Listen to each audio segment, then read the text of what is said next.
So, in recent news, I have high blood pressure, and so the other day I had legit like a hypertensive crisis where my blood pressure was up at like 184 over 127. It was high. It was because I've been drinking, but it's difficult because my well-being is not in the best place, and so I needed some time to unload, and well, it's not the healthiest way to do it. I don't really have many ways of experiencing like deep catharsis. So I ended up talking to Diglett. We had a pretty good talk.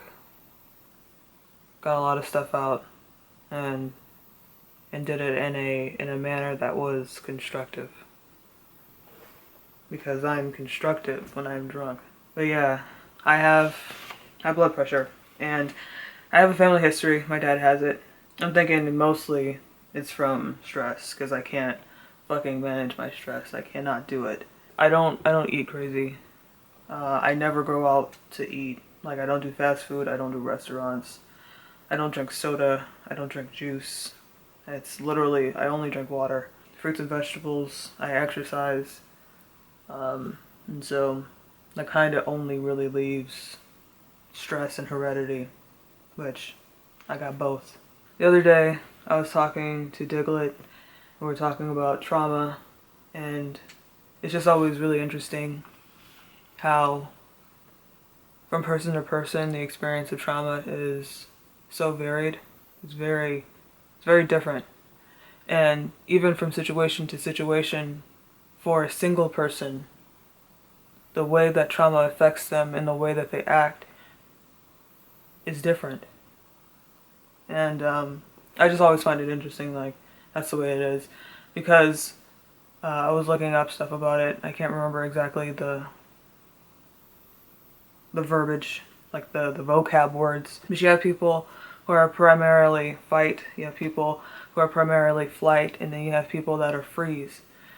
People that freeze are kind of like me, where you experience like dissociation. It's because, I mean, you're not fighting or fleeing, really. I mean, you're fleeing from the experience of like literally existing, but you're not actually extricating yourself from the situation. Traditionally speaking, I suppose. Yeah, Diglett's definitely a person that is like hyper aroused. I think that was the word. It was hyper and hypo. He gets hyper aroused. He overthinks things. He worries. He freaks the fuck out. I tend to shut down, and so it's just always interesting to kind of think about those things. But yeah, this is going to be very not safe for work. Well, not very, but I do want to give like a trigger warning, because I'm going to be talking about sexual abuse and yeah, trauma. So before I get into it, I wanted to let people know. A couple weeks ago, I had put up a post on my Facebook. I kind of just put up like really intimate details about myself. Just because I don't know, I really don't care. And I find it's helpful to get it out of my head. I said that I had the unpopular opinion. If it's really unpopular, it's not really. It's just that it's not a commonly held opinion that anal is better. So yeah, I enjoy anal more. I am asexual, but that kind of doesn't really affect the way that I experience sexual stimuli.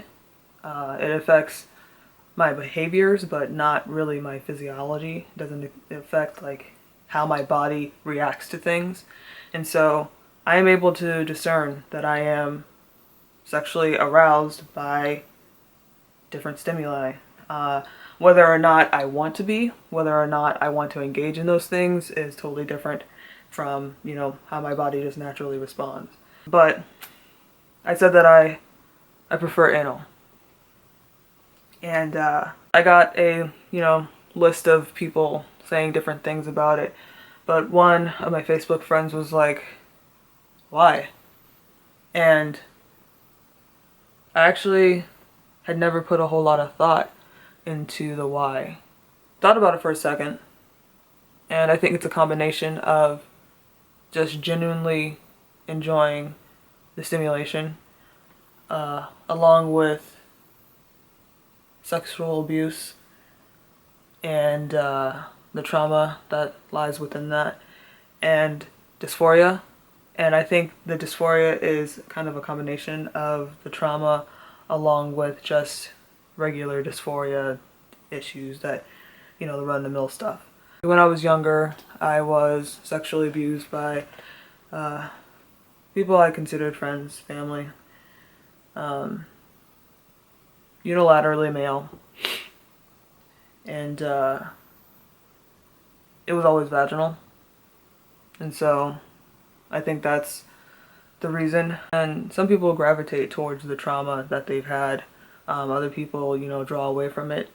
And while I still wanted to have, sexual experiences, and I did compartmentalize the experiences of trauma from my overall sexual experience, it has bled through a good bit and kind of poisoned the well as far as sexual experiences go. Ideally, I would not want anyone to ever touch me in a sexual manner. It would be best not to have that happen. But I guess if I had to choose, anal is better. Like, I don't want people to touch my fucking chode. Oh my god. I don't even like to acknowledge the thought that I have a vagina. It makes me cringe. It makes my fucking teeth hurt. But it's there, and you kind of can't ignore it because it makes itself known.